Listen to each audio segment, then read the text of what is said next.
ខ្ញុំសូមទួទាយជូនដល់លោកអ្នកដែលកើតនៅឆ្នាំឆ្លូវឯនោះវិញលោកអ្នកដែលកើតនៅឆ្នាំឆ្លូវរាសីប្រចាំខែកក្កដាឆ្នាំ2026ខែ7លេខសំណាងរបស់លោកអ្នកគឺលេខ832ចំណែកពណ៌សំណាងរបស់លោកអ្នកគឺពណ៌លឿងអ្នកដែលកើតឆ្នាំឆ្លូវដើមខែលោកអ្នកប្រយ័ត្នសុខភាពបាទលោកអ្នកដែលកើតនៅឆ្នាំឆ្លូវលោកអ្នកខមមិននៅលេខសំណាងគឺលេខ842ពណ៌សំណាងពណ៌លឿងហើយ share នៅវីដេអូលោកគ្រូដាក់លេខ842លោកអ្នកដែលកើតនៅឆ្នាំឆ្លូវដើមខែលោកអ្នកថែទាំសុខភាពបន្តិចបាទបើមិនដូច្នោះទេលោកអ្នកអាចឈឺហើយជុំវិញនៅបញ្ហាសុខភាពនេះគឺមិនមែនជាបញ្ហាមួយដែលយើងត្រូវលេងសើចទេគឺសូមឲ្យលោកអ្នកមានការប្រយ័ត្នប្រយែងជាពន្លឹកបើមិនដូច្នោះទេអាចជំងឺដែលយើងគិតថាសាមញ្ញធម្មតាអាចរាលដាលទៅដល់ជំងឺធ្ងន់បានដូច្នេះបើសិនជាលោកអ្នកមានអារម្មណ៍ថាមិនស្រួលមានអារម្មណ៍ថាមិនល្អប្រសើរឬមួយក៏មានអារម្មណ៍ថាខ្លួនឯងមិនសនុកសុខខ្លួនទេបញ្ញាប់ទៅរកគ្រូពេទ្យដើម្បីព្យាបាលឲ្យទាន់ពេលវេលាបើមិនដូច្នោះទេអាចរឿងតូចទៅជារឿងធំអញ្ចឹងលោកអ្នកដែលកើតនៅឆ្នាំឆ្លូវរាសីសម្រាប់ខែ7ខែកក្កដានេះលោកអ្នកប្រយ័ត្នប្រយែងគឺបញ្ហាសុខភាពនៅដើមខែលោកអ្នកដែលកើតនៅឆ្នាំឆ្លូវពីថ្ងៃទី6ដល់ថ្ងៃទី8លោកអ្នកលក់របស់ដាច់បាទលោកអ្នកលក់របស់ដាច់ណាបងប្អូនកូនក្មួយអ្នកដែលកើតឆ្នាំឆ្លូវពីថ្ងៃទី6ដល់ថ្ងៃទី8លោកអ្នកលក់របស់ដាច់អញ្ចឹងលោកអ្នកដែលកើតនៅឆ្នាំឆ្លូវសួរខ្ញុំថាលោកគ្រូមហាជុំតើខ្ញុំលក់របស់អ្វីដែរលក់របស់អ្វីដាច់ខ្ញុំក៏មិនដឹងឆ្លើយថាលក់របស់អីដែរពីព្រោះថាខ្ញុំអត់ដឹងថាបងប្អូនលក់របស់អីទេប៉ុន្តែលោកអ្នកនឹងលក់របស់ដាច់បាទនៅក្នុងចន្លោះពីថ្ងៃទី6ដល់ថ្ងៃទី8ខែកក្កដាឆ្នាំ2026អញ្ចឹងលោកអ្នកដែលកើតឆ្នាំឆ្លូវលក់របស់ដាច់អញ្ចឹងលក់របស់អីអាហ្នឹងក៏ខ្ញុំអត់ដឹងដែរប៉ុន្តែដឹងថាលក់របស់ដាច់បងប្អូនកូនក្មួយណាបាទលោកអ្នកដែលកើតឆ្នាំឆ្លូវដដែលពីថ្ងៃទី16ដល់ថ្ងៃទី18ពីថ្ងៃទី16ដល់ថ្ងៃទី18លោកអ្នកដែលកើតនៅឆ្នាំឆ្លូវប្រយ័ត្នបាត់របស់បងប្អូនកូនក្មួយណាបាទលោកអ្នកដែលកើតឆ្នាំឆ្លូវពីថ្ងៃទី16ដល់ថ្ងៃទី18លោកអ្នកប្រយ័ត្នបាត់របស់អញ្ចឹងរបស់ដែលលោកអ្នកប្រយ័ត្នបាត់នោះគឺរួមមានរបស់របរប្រើប្រាស់ព្រមទាំងលុយកាក់បាទលុយកាក់ដាក់ទុកប្រយ័ត្នប្រយែងរបស់របរប្រើប្រាស់មានយានជំនិះមានទូរស័ព្ទដៃឬមួយក៏របស់របរប្រើប្រាស់ទៀតសូមលោកអ្នកប្រយ័ត្នប្រយែងណាបើមិនដូច្នោះទេអាចនឹងមានការបាត់របស់ប៉ុន្តែមិនមែនតម្រូវថាលោកអ្នកត្រូវតែបាត់ទេពីថ្ងៃទី16ដល់ថ្ងៃទី18ហ្នឹងបងប្អូនកូនក្មួយណាបាទប៉ុន្តែសូមលោកអ្នកមានការប្រុងប្រយ័ត្នអ្នកដែលកើតនៅឆ្នាំឆ្លូវពីព្រោះថាឆ្នាំឆ្លូវនៅក្នុងខែ7នេះគឺជាខែដែលឆុងពីព្រោះខែ7ខែពពែអញ្ចឹងត្រូវឆុងជាមួយនឹងឆ្នាំឆ្លូវអញ្ចឹងត្រូវមានការប្រយ័ត្នប្រយែងបន្តិចបងប្អូនកូនក្មួយណាបាទអញ្ចឹងលោកអ្នកដែលកើតនៅឆ្នាំឆ្លូវគឺ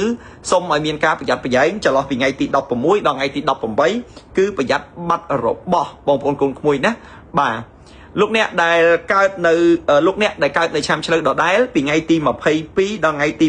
25លោកអ្នកនឹងទទួលបានដំណឹងល្អបាទពីថ្ងៃទី22ដល់ថ្ងៃទី25លោកអ្នកដែលកើតនៅឆ្នាំឆ្លូវគឺនឹងទទួលបានដំណឹងល្អហើយដំណឹងល្អលោកអ្នកប្រកាសជាសួរខ្ញុំទៀតទេថាលោកគ្រូមហាជុំតើដំណឹងល្អនេះគឺជាដំណឹងអីបាទដំណឹងល្អនេះគឺដំណឹងដែលមិនអាក្រក់ដំណឹងដែលមិនអាក្រក់ហ្នឹងគឺបានន័យថាដំណឹងដែល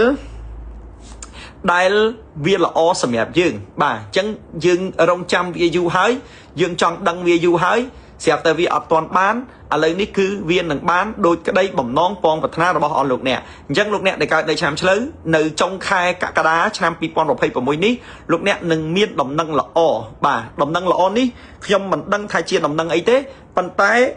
ដឹងថាជាដំណឹងដែលយើងចង់ទទួលបានអញ្ចឹងបើសិនជាដំណឹងដែលយើងចង់ទទួលបានគឺយើងហេងគឺយើងកាក់កបគឺយើងជោគជ័យហើយលោកអ្នកដែលកើតនៅឆ្នាំឆ្លូវទាំងអស់ជាទីគោរពជាទីស្រឡាញ់លោកអ្នកកុំភ្លេច comment នៅលេខសំណាងលេខ842ចំណែកពណ៌សំណាងគឺពណ៌លឿងបងប្អូនកូនក្មួយណាគឺជាពណ៌សំណាងប្រចាំខែអញ្ចឹងពីស្អែកទៅលោកអ្នកដែលកើតនៅឆ្នាំឆ្លូវគឺអាចរកអាវពណ៌លឿងដើម្បីពាក់លោកអ្នកទាំងអស់គ្នាជាទីគោរពណាអ្នកដែលកើតឆ្នាំឆ្លូវទាំងអស់ដោយសារតែនៅក្នុងខែ7គឺជាខែមម៉ែហើយវាឆុងខ្លាំងជាមួយនឹងអ្នកដែលកើតឆ្នាំឆ្លូវដូច្នេះអ្នកដែលកើតឆ្នាំឆ្លូវគឺมันអាចប្រហែសបានទេត្រូវតែរករបស់ការពារខ្លួនហើយរបស់ការពារខ្លួននេះមិនត្រឹមតែការពារខ្លួនឲ្យលោកអ្នកដែលកើតឆ្នាំឆ្លូវនឹងលែងឆុងលែងសើលែងមានបញ្ហាលែងមានឧបសគ្គហើយរបស់នេះក៏អាចជួយតម្លើងរាសីក៏អាចជួយឲ្យលោកអ្នកដែលកើតឆ្នាំឆ្លូវនឹងរាសីឡើងខ្ពស់ ហើយក៏ទទួលបានលៀបសំណាងហើយចាប់ពីពាក់ខ្សែដៃនឹងទៅគឺហេងកកបបាទនេះគឺជាខ្សែដៃខ្លាចក្រាត្បូង8ធាតុខ្សែដៃខ្លានេះគឺមានឥទ្ធិពលកាត់ឆុង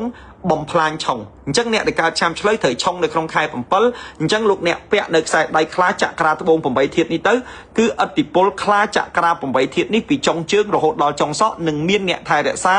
នាំមកនៅលៀបសំណាងធ្វើឲ្យយើងរស់ស៊ីទៅមានបានកកបជោគជ័យរីកចម្រើនលោកអ្នកជាវខ្សែដៃខ្លាចក្រា8ធាតុនេះយកទៅពាក់ខ្ញុំថែមនៅយ័ន្តមហាលៀបមហាសំណាងនេះជូនដល់បងប្អូនទៀតយ័ន្តមហាលៀបនេះសម្រាប់យើងយកទៅដាក់តាមទូរស័ព្ទនិងនាំលៀបនាំសំណាងជូនដល់លោកអ្នកអញ្ចឹងលោកអ្នកដែលកើតនៅឆាំឆ្លើយលែងបារម្ភរឿងឆុងទៀតហើយគឺហេងរហូតជោគជ័យរហូតបើយើងមានខ្សែដៃខ្លាចក្រាត្បូង8ធាតុនេះយកទៅពាក់យើងនឹងទទួលបានជោគជ័យហើយថែមនៅយ័ន្តដ៏ស័ក្តិសិទ្ធិនេះជូនដល់លោកអ្នកទៀតអញ្ចឹងណាបងប្អូនអ្នកដែលកើតឆាំឆ្លើយអញ្ចឹងអ្វីគ្រប់យ៉ាងនឹងហេងនឹងកកបនឹងជោគជ័យអ្នកដែលកើតឆាំឆ្លើយលែងលំបាកលែងភ័យអីពីព្រោះថាយើងបានខ្សែដៃលោកគ្រូយកទៅពាក់បងប្អូនចង់បានលោកអ្នកឆាតចូលពេកឬមួយក៏ទំនាក់ទំនងតាមលេខ Telegram ណាបងប្អូនណាបាទ Telegram លោកគ្រូ07029293949លោកអ្នកដែលកើតឆាំឆ្លើយហេងខ្លាំងកកខ្លាំងជោគជ័យខ្លាំងលោកអ្នកដែលកើតឆាំឆ្លើយ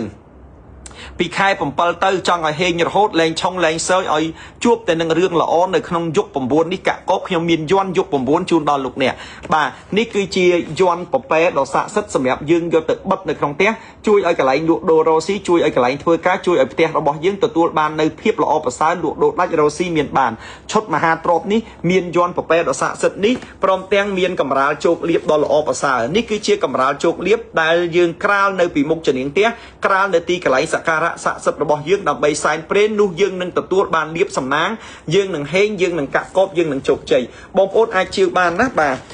ឈុត